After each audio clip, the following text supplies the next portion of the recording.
Born too late to own property, born too soon to be a teen TikTok star, born just in time to watch sandwiches go from costing $5 to $15. This is the life of a broke Gen Zer. The price of gas has shot up. Explains the value of real estate is soaring faster than people's income. Inflation is a real challenge to American families. And its gas prices top $5 on average nationwide. In May, inflation hit 8.6%. As far as when prices go up, I just increase prices. If you ask the average teenager or even adult up until their 30s what they think of the idea of the American dream, they will tell you that it was a flat-out lie. The American dream is the idea that if you go to school, get a degree, and work hard in your job, you'll be able to buy a house with a white picket fence, get married, and enjoy your life while you prepare for your retirement. It's associated with the middle class because this dream is supposed to be a reality for the average American. But our world has changed. There are tons of factors that go into the death of the middle class and the growing disparity between the rich and the poor, and while I'm no finance expert, I've come to learn some pretty shocking statistics. So let me do my best to explain to you why the middle class is dying and why the rich are getting richer while the poor are getting poorer. One of the easiest ways we can first understand what's going on is by looking at what is intuitively misunderstood, the fact that we are not in a recession. In fact, the economy is technically doing better than ever. The global GDP is higher than any other point in history. In July of this year, the stock market in America hit an all-time high. In 2023, the unemployment rate hit 3.4%, a 53-year low, and inflation has been lowering as well. So the biggest question is, why doesn't it feel this way for most people? The University of Michigan Consumer Sentiment Index, which is an economic indicator that measures how optimistic consumers feel about their finances and the state of the economy, reached its lowest ever record since they began tracking in 1966, which is even lower than during the Great Recession in 2008. And this is where our understanding of this issue can really start to develop. These statistics are economic theories based on the overall economy rather than each individual's reality. We all tend to view the economy based on a very self-centered point of view, and I don't use the term self-centered as a means to piss you off, but rather describe how most of us just look at how the economy is affecting us and the people around us. So let's look at what the average person typically spends their money on and how those prices have changed. Food prices have increased anywhere between 20 to 200% in the past 30 or so years. Want to go to school? Well, you'll be paying at least 400% more than what tuition was in the 80s. Thinking about buying a house or maybe renting an apartment? That boosted it up about 700 to 900%. Of course, the prices of things are bound to go up as wages increase, we print more money, or different things are in different demand, but the amount in which our wages have increased compared to how much goods and services and stuff like that have increased is absolutely absurd. At 25 years old, when adjusted for inflation, our grandparents' pre-tax income was $74,000. The annual cost of public college as a percent of income was 14%, and the house price to income was 3 times, meaning a house cost 3 times their annual income. For our parents, it was worse, and for us, the numbers can't even compare. Not only do we earn less pre-tax income on average, but public education and home ownership is outrageously more expensive. The biggest question I wanted to understand after hearing this so many times is why. What caused education, which is a massive contributor to you making more money and of course being more educated, to increase so much? And after getting the degree that should have helped you buy a house, why is this now increasingly less realistic? Before we get into that, I think we have to go over another huge money sink in America: health insurance. Health insurance is pretty much a necessity if you don't want to be paying thousands of dollars out of pocket when you get injured, and it's often really hard to find primary care doctors who actually take your insurance. If you're sick of scouring through Google finding a good doctor who takes your insurance, then today's sponsor, Zocdoc, can help. So, annoying story here. When I first moved to Texas, I was looking for a primary care doctor who actually takes my insurance because I was having some physical pains. I was looking through Google and all the reviews and the locations, and I just could not find a doctor that took my insurance, and I ended up having to pay $250 for a 10-minute consultation over the phone. America. With Zocdoc, this experience is completely avoided. It's a free app and website where you can search and compare high-quality in-network doctors, choose the right one for your needs, and click to instantly book an appointment. We're talking about in-network appointments with more than 100,000 healthcare providers across every specialty, from mental health to dental health, eye care to skin care, and a lot more. For example, I'm long overdue for a dentist appointment, and I've kind of been putting it off, partly because I didn't want to have to go through that whole search process again before I knew about Zocdoc. But with Zocdoc, I just put in the type of doctor I'm looking for, what insurance I have, and when I'm trying to book, and they give me a huge list of doctors who are highly rated by verified patients. You can also see their actual appointment openings, choose a time that works for you, and click to instantly book a visit. So if you're interested in easily getting a healthcare provider that actually takes your insurance, you can use my first link in the description, which is zocdoc.com/Cole, to book your appointment today. Now let's get back to the questions. Why have housing and education prices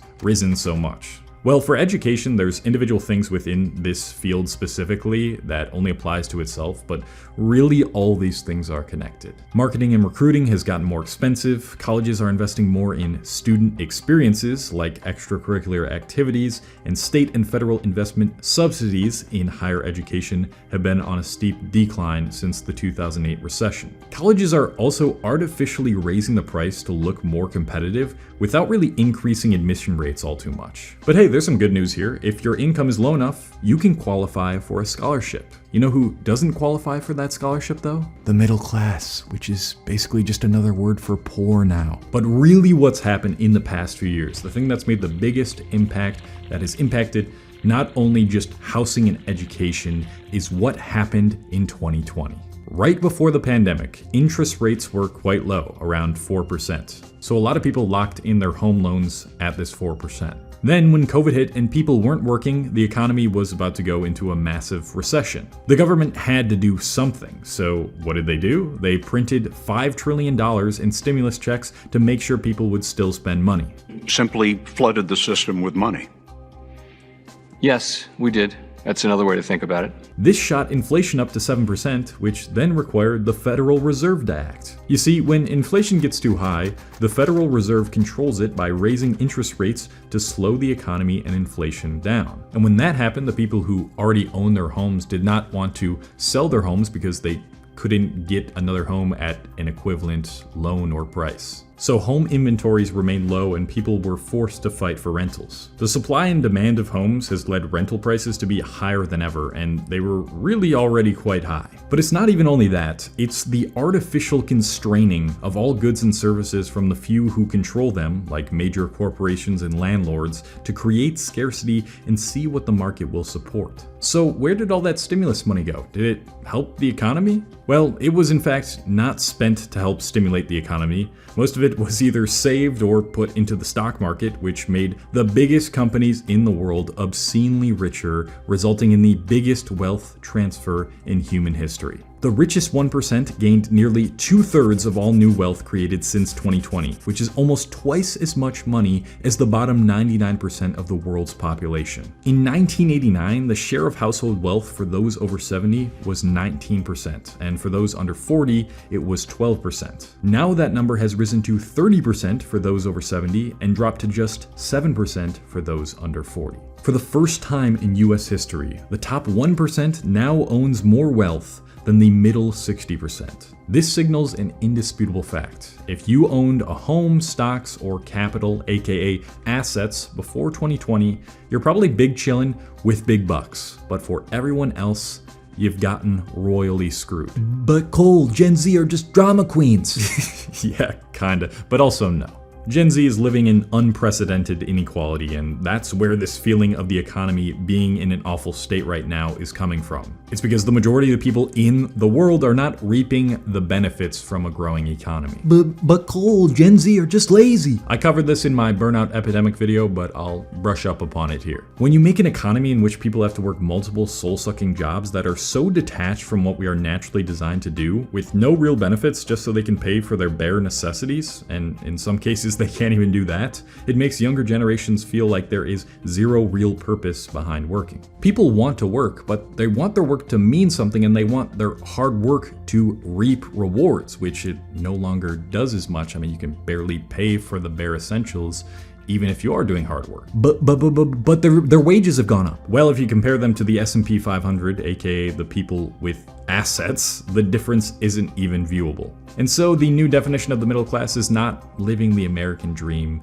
it's living paycheck to paycheck. Listen, I can't just leave you in the midst of this doomerism and despair that I've presented in this video. I have to give you some hope and advice, and I really do hope you listen and don't run away now, because financial literacy is one of the most important skills that you can learn. Can you go back in time and yell at your child self to buy Bitcoin in 2010 instead of playing Call of Duty? No, you can't, but there are ways to make yourself more valuable in a market like this, save more, and make more money as well. For some context, I'm currently making 6 figures online through this business and mostly content creation, and I still have money left over to buy things for hobbies or travel or just do fun stuff sometimes. And I did not start really making a considerable amount of income until the end of 2020. Firstly, just as a base recommendation, if you don't have a lot of money coming in, I really do recommend that you live with your parents longer than your parents probably lived with their parents. There's really no shame in it if you're trying to save money, and it's, like I said, it's a lot harder to be able to afford rent working just the average job now. And I did the same, which allowed me to work on this online business before it really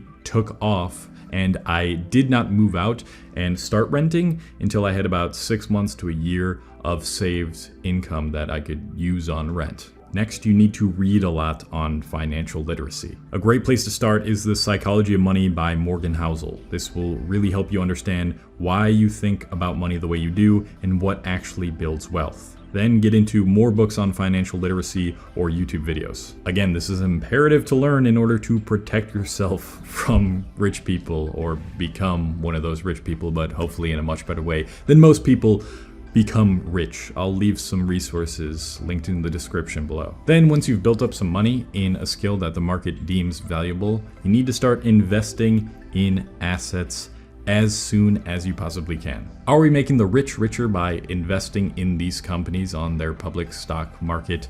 Yes, but what the f else are you gonna do right now? So as early as you can, start investing in index funds like the Vanguard S&P 500, which on average has a yearly return of 10%. This is the bare minimum you should do in investments. And what I did, once my income started to increase, I didn't start spending more and living lavishly. I instead just put more money per month into my stock portfolio. I'm not saying you shouldn't enjoy your life and live a little and spend on things that cost a lot of money, but you at least want to be prepared for when the rich pulls some sort of stunt during an economic crisis, the same way that it did in 2020. And lastly, if you want actual solutions like what we can do to change the infrastructure of America to fix these problems instead of just having this if you can't beat them, join them mentality like I've kind of had up until this point in my life, then you can watch this presentation by Scott Galloway. I think he presents really good data, some of which I've used in this video, as well as what we can change within our government to give the average American more of an opportunity to live comfortably as middle-class citizens again. What's really highlighted in that talk is that what we should be striving for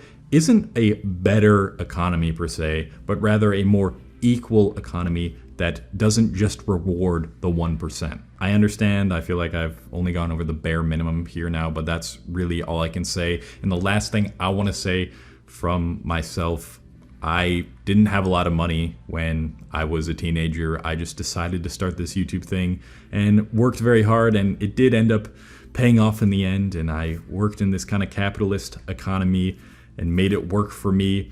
And I know that we are all, to an extent, victims of a generation that kind of fucked us over, the boomers, and things are objectively harder in terms of mental health and finances, at least. Maybe not quality of life, but mental health and finances definitely.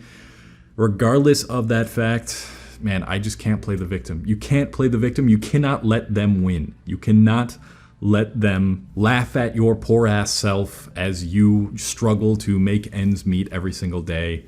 Just work hard, build something that you can genuinely say you enjoy showing up to every day, that produces enough income for you to invest in assets and then eventually grow your wealth over time. It all takes time, it is more difficult, but it is it is possible. If you enjoyed this video, you'll probably enjoy my burnout epidemic video, which is why no one wants to work anymore. The type of jobs we're working now, not so great, and this is why I love my job, because I'm not stuck in this. I am very privileged. Check that out, and I love you guys. Stay safe. Peace.